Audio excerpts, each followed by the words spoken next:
Thank you for tuning into the IMIN Network. Today's broadcast was a special commission to highlight some of the unsung heroes of the ministry, the administrators.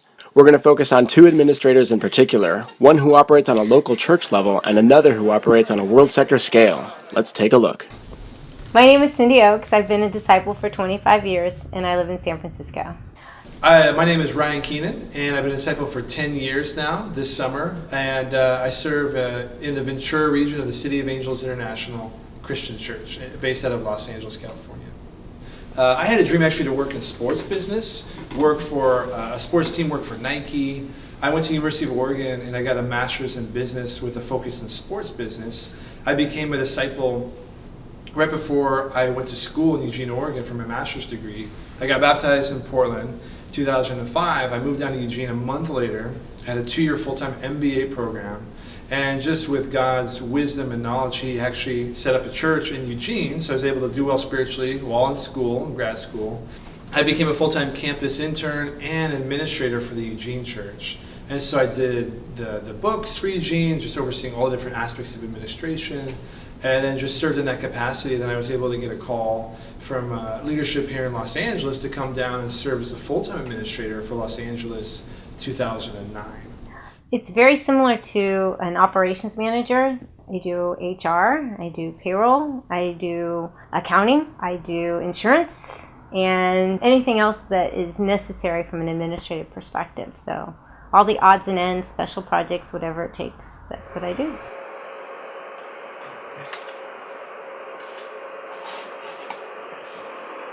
My cat and my dog. These are my office mates. The end. Well, we are a corporation, so we have a board of directors. So from a corporate perspective, we're legally obligated to have a board. However, when it comes to ministry, administration is a part of ministry. So who leads it? It would be the ministry staff and primarily the lead evangelist. So we work very closely together. Our role in administration is to provide support to the lead evangelist, to the ministry staff, to ensure that their vision and their goals, our vision and our goals, because we're all disciples, are accomplished. So you handle this for San Jose, and Cyndee, you handle it for the East Bay. Amen. I mean, San Jose is at this point 20 people. It's not. That's a great question. I look at it, number one, what comes to mind is the word partnership. That spiritual dynamic of the administrator and the evangelist working together to make decisions. Ultimately, it is the evangelist's decision and their authority to, with the final say on just everything that comes down to it. But what's interesting, if you go back to the root of administration in 1 Corinthians 12, verse 28, where Paul writes about the different gifts of presented to different people by God, and the root of administration is really like the pilot of a ship. It's the same Greek root. So in a sense, the administrator pilots the ship, working alongside the captain of the ship, the evangelist, to guide, so to speak, God's church, the ship, through the waters and navigating by faith, by righteousness, but working together in that way. So that's really how I see the dynamic working between the two roles.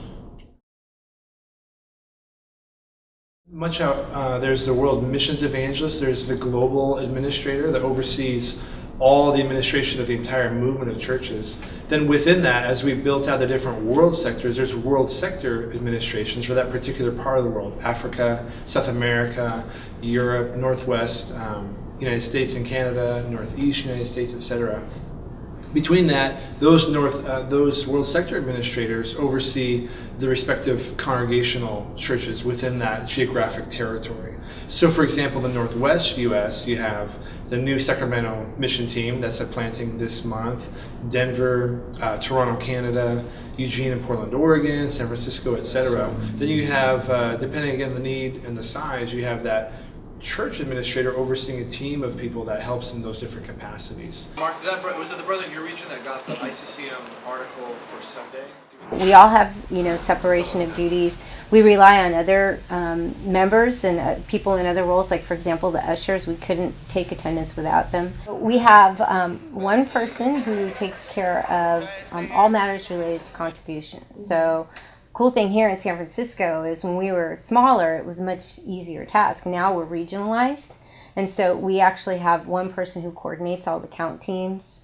all the contribution reporting, and then our membership statistics as well. So tracking memberships, updating the roster, all of anything related to reporting. We also partner with the ushering team. The head usher helps us with like attendance and deposits and whatever else that we need. So that's a great service. We have one person who's an approver for all of the expenses, and then another person who writes checks.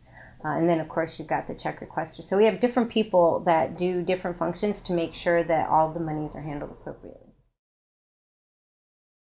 Right. So I think of this in two ways. There's a federal perspective and then there's state, right? So federally, we need to be, as a church, we're automatically a 501c3. We are exempt from paying taxes. From a state perspective, we have to fill out an application in order to be recognized, in order to get our tax exempt status. So we are officially a church. We have our articles of incorporation, and we're recognized as a nonprofit 501c3.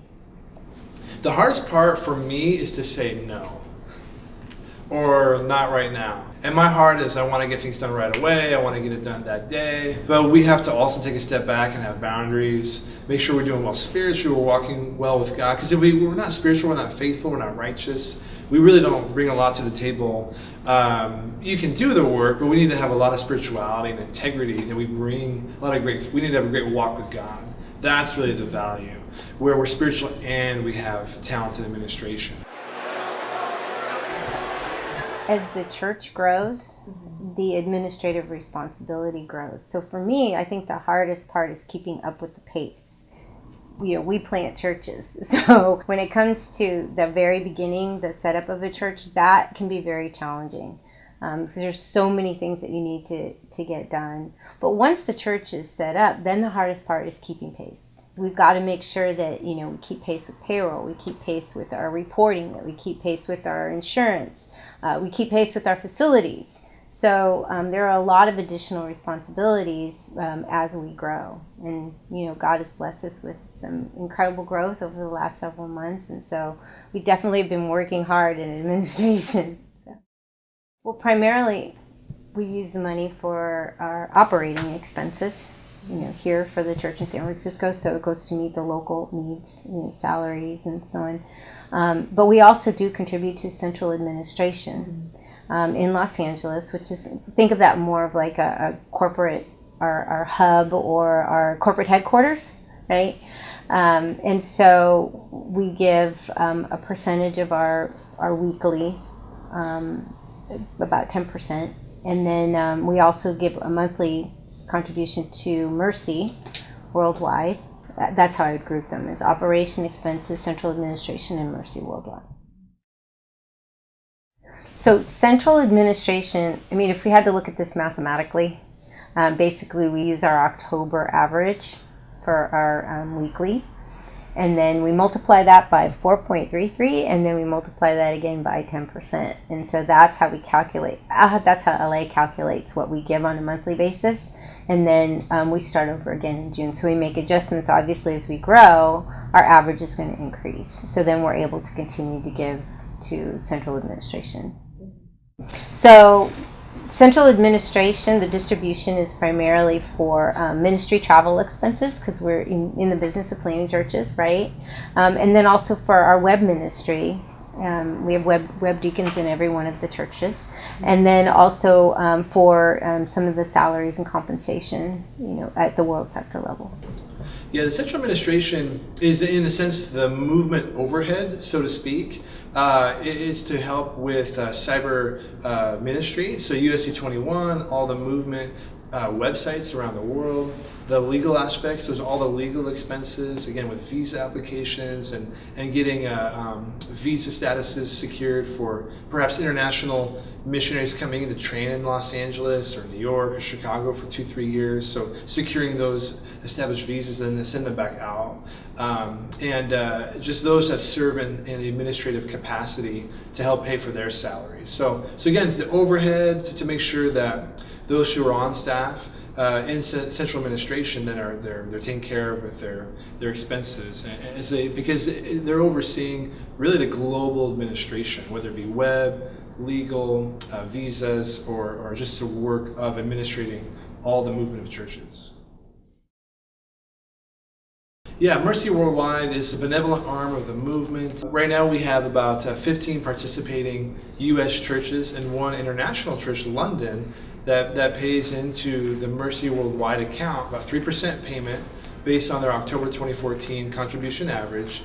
And that money goes to help support Nick and Dini Sportieri, who are full-time in Mercy. It goes to supporting supplies, the Green Mercy t-shirt, t-shirts that you see, the medical supplies to perhaps Haiti or Africa, ongoing efforts. There's International Day of Mercy every year in the summertime, so supplies for those things. And just making sure that local projects, there can be funding for that. So it's really in that global vision, and we're a family, we're sharing the resources so that we can then, the power of sharing the resources, and to make sure that there's great mercy projects being done all around the world.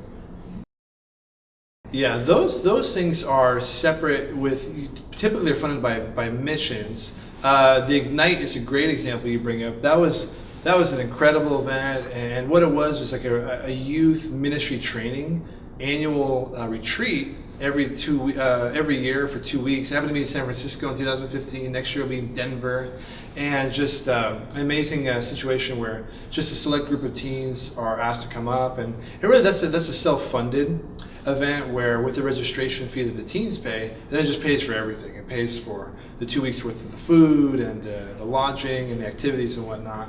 The Global Leadership Conference, the GLC, is funded by the registration fee. So it's building out the budget, establishing a registration fee, and then that ultimately that number of how many people need to come and pay that fee to then break even on the budget and to make it a self-supporting operation. And for that, we use the missions account to get the funding going, to bankroll it. But the heart with these events, the conferences, whether it be a marriage retreat in Gainesville or a campus retreat in Denver, or if somebody wants to put on a conference or an event just locally, the heart of it is to meet the needs spiritually, make sure that you manage it in a responsible way, and that the heart isn't to lose money or to make a lot of money, but just to break even, meet the need, have an amazing retreat, or an event or a conference that really helps grow spiritually, whatever the objective is, whether it be a campus, teens, married, singles, a leadership summit, those kinds of things. And so the heart of that is just to plan responsibly so that it breaks even, and then maybe a little bit then some, which is always a bonus. Well, we have our weekly contribution, right? And all of our funding comes from the members. So, we are a self-supporting church. That's a great question. So it's when we no longer need to rely on another church in order to help us with our income. San Francisco, it took a very short period of time, but as I mentioned earlier, Chicago and Los Angeles provided us the seed money, if you will. Just a few months later, San Francisco was our membership basically supports the church. What are some challenges that churches need to go through before they can normally be considered to be self-supporting? It's really growth. I mean, the more members that we have that are contributing to support the church, the closer we are to being self-supporting. So when the church was planted, we had a lot of people who were very generous, and so I think the church was able to get on its feet very quickly. And then, of course, San Francisco's been blessed with a lot of growth over the past year, and so that's really helped significantly. Well, it's really exciting because when I think about San Francisco, so in terms of funding, Chicago and Los Angeles funded the San Francisco church. So what was involved? We had to pay for relocation expenses because we had people that came from different ministries. We had a lot of disciples that came from Chicago. And, a lot of disciples that go out on mission teams, they give up everything and they come here with very little. And so we paid for security deposits to get housing set up. We had to pay for facilities in order to have our first service. We had to put staff, set up our payroll so that we could have ministry on staff. Whatever it takes when you start to set up a church, you basically, do your best to fund it, and then you figure it out from there. So number one, what's so crucial is really the bank account establishment, making sure there's a bank account set up, there's account signers, whether it be international or whether it be domestic, securing that. And then with it, if it's a U.S. church, you need a tax identification number, which then becomes, in a sense, the corporate social security number. Individuals in the U.S., they have a social security number. That's the corporation's social security number. And that identifies, okay, it's a legitimate organization. They can now get payroll going. They can get a bank account set up. And they can it gets the ball rolling with that. So banking is huge. You need someone who can get a debit card, checks, be able to deposit monies, obviously, the Sunday contribution, make payments on behalf of the church, getting payroll going. So just making sure that the infrastructure is set up so that the needs are met, the ministry couple, or maybe the ministry couple and the interns, they get paid, and they're just getting taken care of so they can focus on prayer, ministry, the word. And so I think that's key. And then identifying who, obviously, the administrative team is. We talked about the lead administrator, then the team around them, helping them do the reporting, the Sunday contribution, the different kinds of things there, writing and signing and the check process there. So those are the two key areas. And I think thirdly is just a lot of communication. A lot of times these mission teams go out, and it's easy to get caught up in the mission team, which is great. You're focusing on reaching out to people, loving the lost, bringing them in the kingdom. But I think what's key and what we're learning is that it never hurts to have too much communication and dialogue, being proactive and having weekly talks and really that accountability of what's going well, what's not going on, what do people need help with. So I think that's really the key, is that there's that great dialogue of whether it be the mission administrator on that mission team and talking with the lead administrator or the world sector administrator or even the global administrator, make sure things are going well and we don't assume anything. We just want to make sure that the teams are really set up awesome in an administrative way. We've got to make sure that we fulfill our corporate duties. We have to make sure that we take care of payroll. Payroll is a separate part of administration, and it has all different kinds of rules and regulations. When it comes to reporting and making sure we're tracking our membership list, all of these are components of administration.